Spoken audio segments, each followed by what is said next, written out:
সুপ্রিয় দর্শক, আরজি করে আর্থিক দুর্নীতি মামলায় তৃণমূলের ছাত্র পরিষদের নেতা আশিস পাণ্ডে গ্রেপ্তার হতেই মুখ খুলেই বিস্ফোরক মন্তব্য করলেন তৃণমূলের রাজ্যসভার প্রাক্তন সাংসদ শান্তনু সেন। জানিয়ে রাজ্য রাজনীতিতে নতুন করে শোরগোল পড়ে গিয়েছে। দর্শক, আশিস পাণ্ডে আমার মেয়েকেও রাত 12টায় এই নিয়ে একটি বিস্ফোরক মন্তব্য করেছেন তৃণমূলের হেভিওয়েট নেতা শান্তনু সেন। আর তার এই মন্তব্যকে ঘিরে রাজ্য রাজনীতিতে শোরগোল পড়ে গিয়েছে। দর্শক, আরজিকর কাণ্ডে মহিলা চিকিৎসকের মৃত্যুর ঘটনায় একেবারে জোর কদমে তদন্ত চালাচ্ছে কেন্দ্রীয় তদন্তকারী সংস্থার সিবিআই আধিকারিকরা। এর পরপরই আরজিকর কাণ্ডে প্রথম গ্রেপ্তার হয়েছে কলকাতা পুলিশের হাতে সঞ্জয় রায় নামের সিভিক ভলেন্টিয়ার। তার পরপরই আরজিকরে আর্থিক দুর্নীতির মতো মারাত্মক অভিযোগে আরজিকরের প্রাক্তন অধ্যক্ষ সন্দীপ ঘোষ এবং তথ্য প্রমাণ লোপাটের অভিযোগ, এছাড়াও আর্থিক দুর্নীতির অভিযোগে টালা থানার ওসিও কিন্তু গ্রেপ্তার হয়েছে। আর এর পরপরই আবার টিএমসিবির হেভিওয়েট নেতা আশিস পাণ্ডে সিবিআইয়ের হাতে গ্রেপ্তার। আর আশিস পাণ্ডে গ্রেপ্তার হতেই মুখ খুলেই বিস্ফোরক মন্তব্য করলেন শান্তনু সেন। কিন্তু একাধিক প্রশ্ন উঠে গিয়েছে আশিস পাণ্ডে গ্রেপ্তার হতেই, কারণ একাধিক দুর্নীতি ইস্যুর কথা জানতে পেরেছিলেন তিলোত্তমা। একাধিকবার তাকে সাবধান করার পরেও মুখ বন্ধ করেনি তিলোত্তমা। সেই জন্যই নাকি পরিকল্পনা করে ছক কষেই তাকে হত্যা করা হয়েছে, এই রকমও চাঞ্চল্যকর অভিযোগ সামনে আসছে। আর এই আবহে আশিস পাণ্ডে গ্রেপ্তার হতেই মুখ খুলেই বিস্ফোরক মন্তব্য তৃণমূল নেতা শান্তনু সেনের। জানিয়ে রাজ্য রাজনীতিতে নতুন করে শোরগোল পড়ে গিয়েছে। কি হয়েছে, কি জানিয়েছেন শান্তনু সেন, দেখুন দর্শক। আরজিকরে আর্থিক দুর্নীতি মামলায় তৃণমূলের ছাত্র পরিষদের নেতা আশিস পাণ্ডেকে গ্রেপ্তার করেছে সিবিআই। অভিযোগ, আরজিকরের দুর্নীতির চক্রের মাথায় ছিল সন্দীপ, আর সেই সন্দীপের ডান হাত ছিলেন আশিস পাণ্ডে, টিএমসিপি নেতা। এমনকি থ্রেট কালচার সিন্ডিকেটের মাথাতেও ছিলেন আশিস।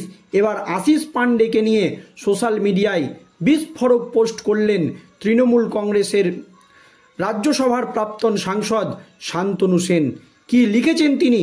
বৃহস্পতিবার রাতে ফেসবুক পোস্ট করে শান্তনু সেন লেখেন, আরজিকর মেডিকেল কলেজে অল ইন্ডিয়া তৃণমূল কংগ্রেসের ছাত্র সংগঠনের সভাপতি সেজে আমাদের নেত্রী ও নেতা অভিষেক ব্যানার্জির নাম বদনাম করে দীর্ঘদিন নানান ধরনের দুর্নীতির নায়ক থেকেছেন এই আশিস পাণ্ডে।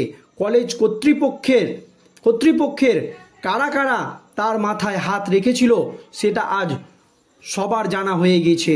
জুনিয়রদের ভয় দেখানো এবং ফেস্টিভ্যালের নামে টাকা তোলা, পরীক্ষায় পাস ফেল নিয়ন্ত্রণ করা, প্রশ্ন বলে দেওয়া, হোস্টেলে র্যাগিং করা, বেআইনিভাবে হাউস স্টাফ শিপ দেওয়া, সিনিয়র ডাক্তারদের মারধর করা, প্রাক্তনীদের ঘরে তালা মেরে দেওয়া সহ বিভিন্ন আর্থিক দুর্নীতির নায়ক ছিলেন এই বিখ্যাত আশিস পাণ্ডে, বলেন তৃণমূলের হেভিওয়েট রাজ্যসভার প্রাক্তন সাংসদ শান্তনু সেন।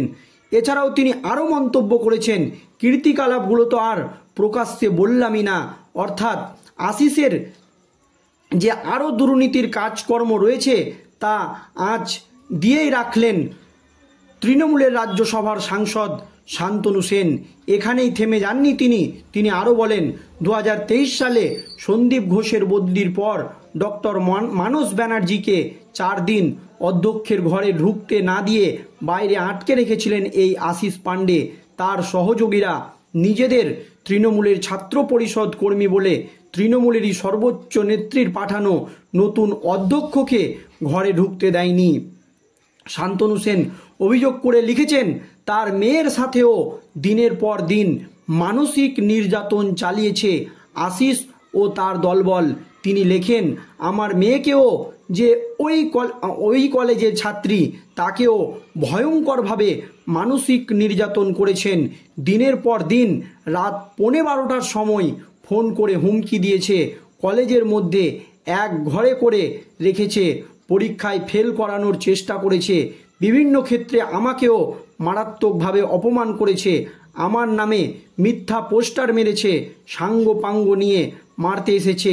আজ আবার প্রমাণ হলো এই সব খলনায়কদের বিচার যখন আমরা করতে পারি না তখন ঈশ্বর বিচার করে দেন, বলেন শান্তনু সেন। এরপর তিনি আরও যোগ করেন, আশা করি এখনও যারা এই আশিস পান্ডের মতো আমাদের দলের থেকে তাদের কৃতি কুকর্মের জন্য দল বদনাম করছে, অবিলম্বে তাদের চিহ্নিত করে দল তাদের বিচার করবে। আমি বিশ্বাস করি আমার দলনেত্রী সঠিক খবর পেলে কখনোই দুর্নীতির সাথে আপোষ করবেন না। যারা এদের মদত দিয়ে নিজেদের স্বার্থসিদ্ধি করেন এবং দল ও দলনেত্রীকে ভুল খবর দেন এবং দলের ক্ষতি করেন তারাও চিহ্নিত হবেন, এবং যারা প্রকৃত অর্থে দলের ভালো চেয়ে প্রাণপাত করে কাজ করে যায় তাদের সঠিক মূল্যায়ন হবে। কিন্তু এখানে তিনি বিস্ফোরক মন্তব্য যেটা করেছেন, শান্তনু সেন বিস্ফোরক অভিযোগ করে লিখেছেন যে তার মেয়ের সাথেও দিনের পর দিন মানসিক নির্যাতন চালিয়েছেন আশিস। তার বদলে তিনি লেখেন, আমার মেয়েকে যে ওই কলেজ ছাত্রী তাকে ভয়ঙ্করভাবে মানসিক নির্যাতন করেছে, দিনের পর দিন রাত 12:15টার সময় ফোন করে আমার মেয়েকে হুমকি দিয়েছে, কলেজের মধ্যে এক ঘরে করে রেখেছে, পরীক্ষায় ফেল করানোর চেষ্টা করেছে, বিভিন্ন ক্ষেত্রে আমাকেও মারাত্মকভাবে অপমান করেছে, আমার নামে মিথ্যা পোস্টার মেরেছে, সাঙ্গপাঙ্গ নিয়ে মারতে এসেছে। আজ আবার প্রমাণ হলো এই সব খলনায়কদের বিচার যখন আমরা করতে পারি না তখন ঈশ্বর বিচার করে, বলেন তৃণমূলের হেভিওয়েট নেতা শান্তনু সেন। দর্শক, আপনারা জানেন এর আগেই আরজিকর কাণ্ড নিয়ে প্রথম থেকেই মুখ খুলেই বিস্ফোরক মন্তব্য করেছেন তৃণমূলের হেভিওয়েট নেতা শান্তনু সেন। আরজিকরের আইন শৃঙ্খলা নিয়ে প্রশ্ন তুলে দিয়েছিলেন তিনি, যেখানে রাজ্যের স্বাস্থ্যমন্ত্রী একজন মহিলা, মুখ্যমন্ত্রী নিজে, সেখানে কেন আরজিকরের মতো এত বড় এবং গুরুত্বপূর্ণ একটি জায়গায় এই ধরনের ঘটনা ঘটবে, কেন আরজিকরের আইন শৃঙ্খলা পরিস্থিতি এই রকম হবে তা নিয়ে প্রশ্ন তুলে দিয়েছিলেন তৃণমূলের রাজ্যসভার সাংসদ শান্তনু সেন, যার জেরে প্রবল অস্বস্তিতে পড়েছিলেন মুখ্যমন্ত্রী মমতা ব্যানার্জি, এমনকি তৃণমূল কংগ্রেস।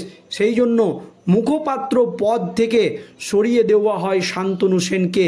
তারপরেও শান্তনু সেনের মুখে লাগাম পরানো যায়নি, একাধিক জনসভা থেকে বিস্ফোরক মন্তব্য করেছেন তিনি।